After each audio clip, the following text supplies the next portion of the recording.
అచ్యుతాపురం సెజ్లో జరిగిన ప్రమాదంపై దర్యాప్తు సాగిస్తున్నారు అధికారులు. మరోవైపు ప్రమాదంపై రాజకీయాలు కూడా జోరందుకుంటున్నాయి. బాధితులను పరామర్శించారు మాజీ ముఖ్యమంత్రి వైఎస్ జగన్.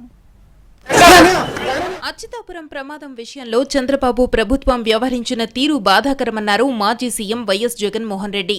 అనకాపల్లిలోని ఓ ప్రైవేటు ఆసుపత్రిలో చికిత్స పొందుతున్న బాధితుల్ని జగన్ పరామర్శించారు. ధైర్యంగా ఉండాలని సూచించారు. పట్టపగలే ఘటన జరిగినా ప్రభుత్వం పూర్తిగా నిర్లక్ష్యంగా వ్యవహరించిందని ఆరోపించారు. ఇలాంటి ఘటనే తమ హయాంలో జరిగినప్పుడు 24 గంటల్లోపే పరిహారం ఇప్పించామన్నారు. ₹1 కోటి పరిహారమిచ్చిన తొలి ప్రభుత్వం తమదేనన్నారు. ఫ్యాక్టరీలో ప్రమాదం ఎలా జరిగిందో లోతైన దర్యాప్తు చేయాలని జగన్ డిమాండ్ చేశారు. అచ్యుతాపురం సెస్ ప్రమాదంపై జాతీయ మానవ హక్కుల సంఘం స్పందించింది. సుమోటోగా కేసు నమోదు చేసిన ఎన్హెచ్ఆర్సీ, డీజీపీ, చీఫ్ సెక్రటరీలకు నోటీసులు జారీ చేసింది.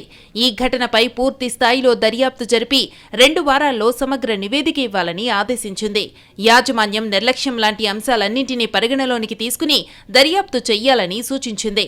మరోవైపు బాధిత కుటుంబాలకు పరిహారం పంపిణీ చేస్తోంది ప్రభుత్వం.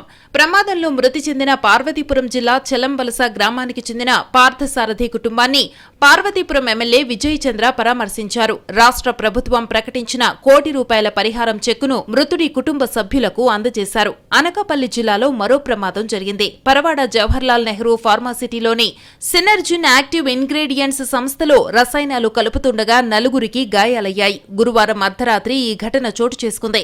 గాయపడ్డ వారిని హుటాహుటిన విశాఖలోని ఇండస్ ఆసుపత్రికి తరలించారు. గాయపడిన వారిలో ఒకరి పరిస్థితి విషమంగా ఉంది. పరిశ్రమ బి బ్లాక్లోని మొదటి అంతస్తులో ఈ ఘటన చోటు చేసుకుంది. 6 కిలోలీటర్ల రియాక్టర్లో కెమికల్ నింపి ఛార్జింగ్ చేస్తుండగా ప్రమాదం జరిగింది. మ్యాన్ హోల్ నుంచి కెమికల్ ఉప్పొంగి పైకప్పుకు తగిలి కార్మికులపై పడింది. జార్ఖండ్కు చెందిన లాల్ సింగ్, కోహర్, రోసా, విజయనగరానికి చెందిన కెమిస్ట్ సూర్యనారాయణకు గాయాలయ్యాయి.